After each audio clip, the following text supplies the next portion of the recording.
Micah Redding grew up as a preacher's kid, spent 8 years as a rock musician, and was once involved in the high-speed pursuit of a spy plane. Now he develops software and writes about the intersection of human values and technology. Micah is executive director, a board member, and a founder of the Christian Transhumanist Association. Thanks, Micah.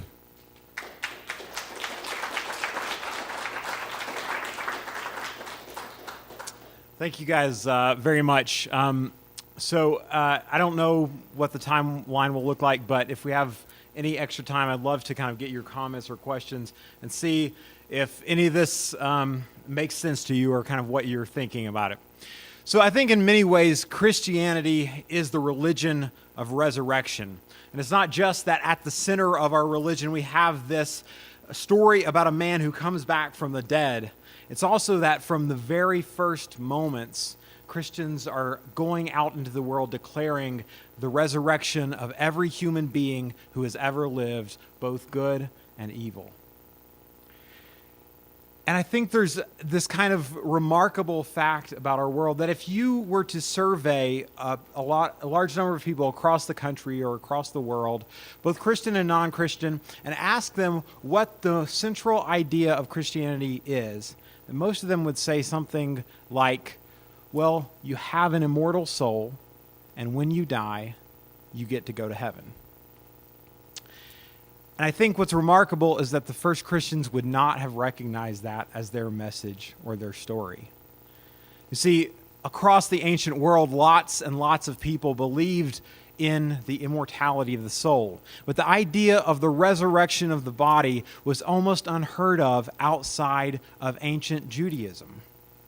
And so the New Testament and the book of Acts is full of stories about people being introduced to the Christianity for the first time, and they mostly go a little bit like this. An apostle stands up before a crowd and starts to say, this is what we're about. And he says, there is one God. We are all children of that God. Abraham was commissioned to bless the nations. That's why we have Israel. That's how we got Jesus. And that's why I'm here to talk about the resurrection of the dead. And you can almost hear the kind of record scratch at that moment, because the people up until that moment have been curious and intrigued and interested in where are these people going with this? And then they hear resurrection of the dead, and they kind of go into uproar, maybe even violence some of the time.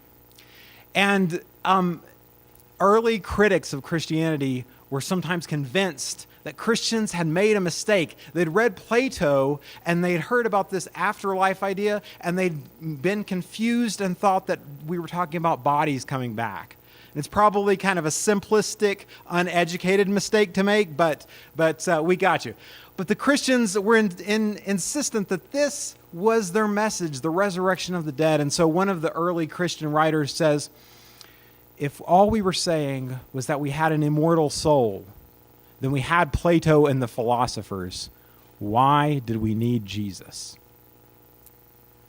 I think this is a difficult distinction for us to make in this day and time. It's difficult for us to understand what's so significant about the resurrection, specifically the resurrection of the body. Why did they care so much? Why were they so adamant about spreading this idea that was so opposed by the culture of the time? So I want to talk about 3 different things that I think are significant about the idea of resurrection and why it was so important to them and why it might be important to us. The first one is simply that resurrection affirms the value of physical, material existence. One of the early competing philosophies to Christianity was called Gnosticism.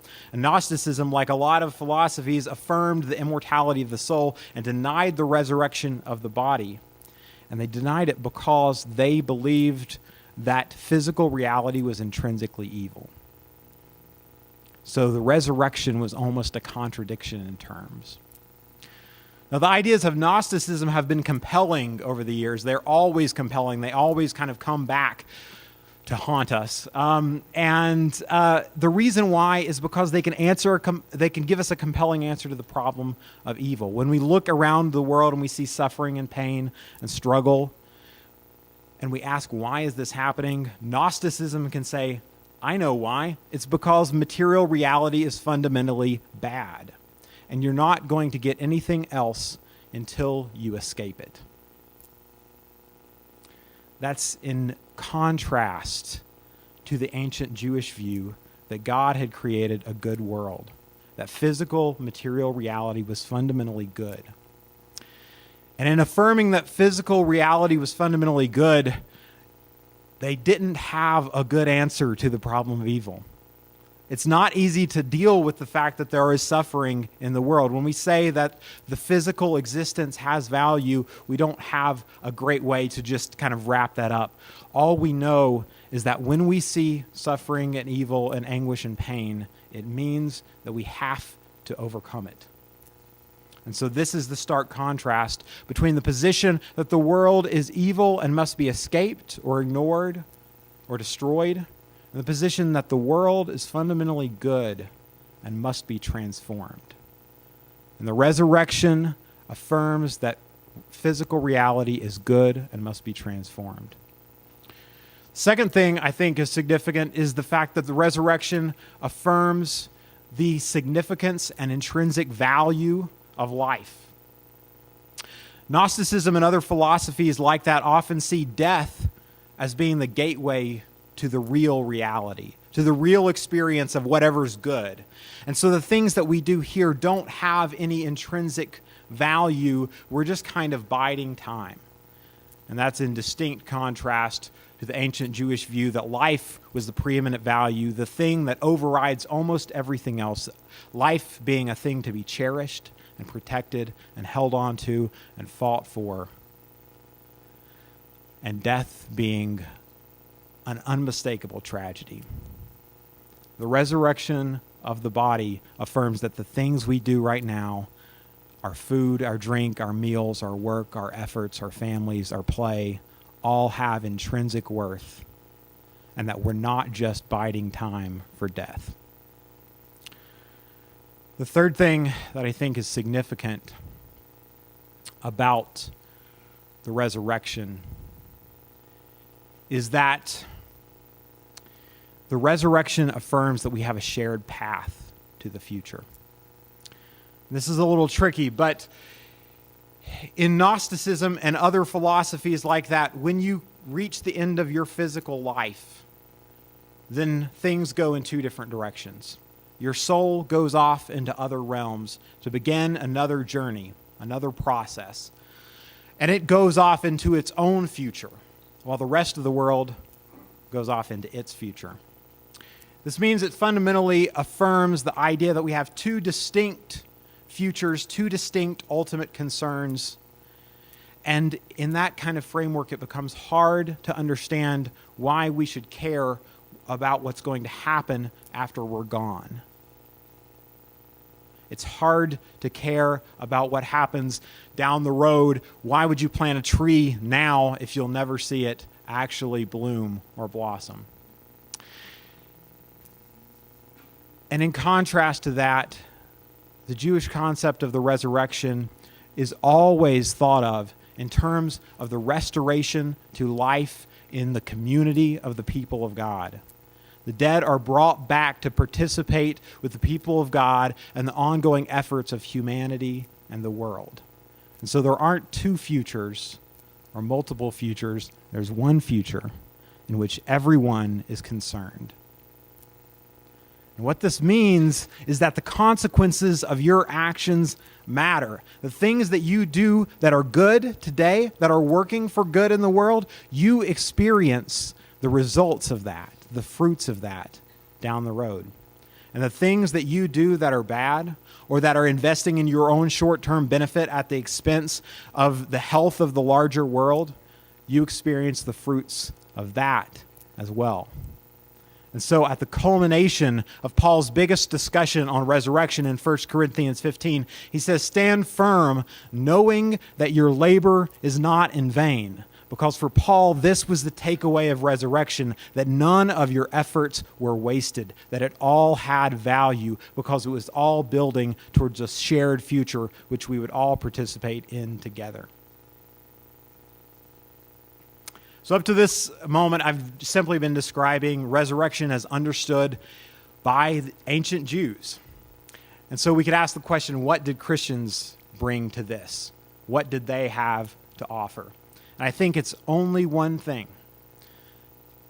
Christians believed that in Jesus, the resurrection had already begun. And because the resurrection had begun, they could no longer think of it as one event in history, one isolated phenomenon. Instead, they have had to come to see it as an ongoing organic process, an ever unfolding, unending process of growth and transformation.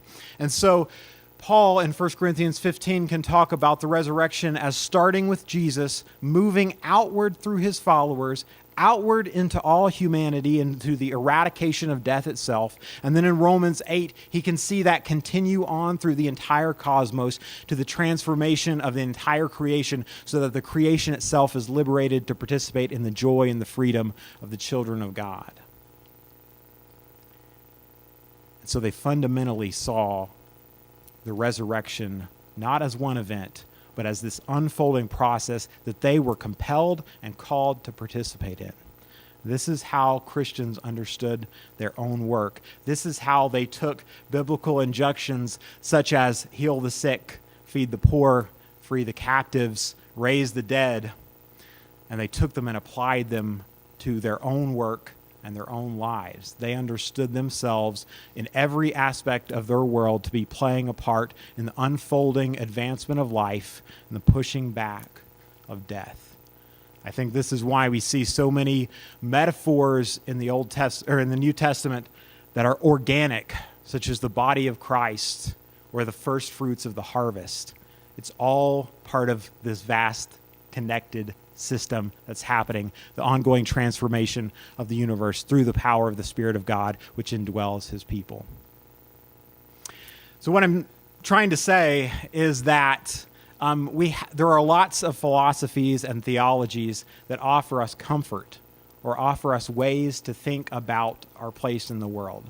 But I think that the early Christian understanding of resurrection offers us something different.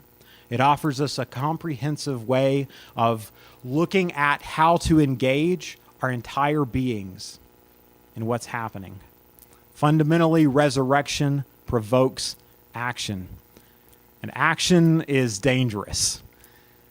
Maybe the most dangerous idea in the world. And I think this is why the ancient world was so up in arms by this idea, so opposed to this idea. As the early critics of Christianity kept saying, the Christians are turning the world on its head. And of course, that was exactly the idea. Thank you.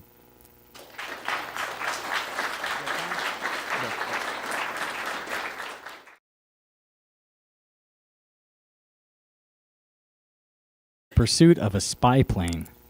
Now he develops software and writes about the intersection of human values and technology. Micah is executive director, a board member, and a founder of the Mormon Transhumanist Association. Thanks, Micah.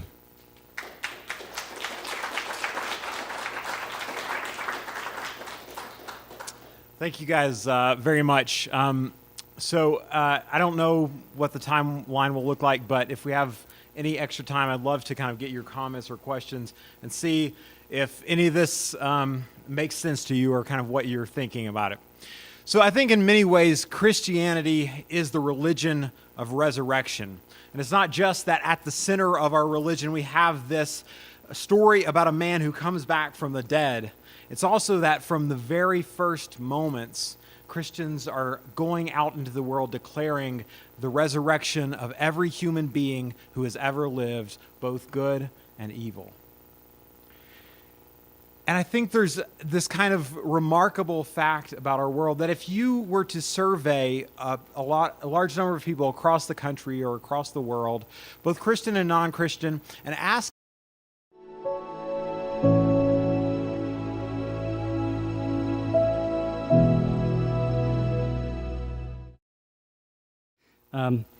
Micah Redding grew up as a preacher's kid, spent 8 years as a rock musician, and was once involved in the high-speed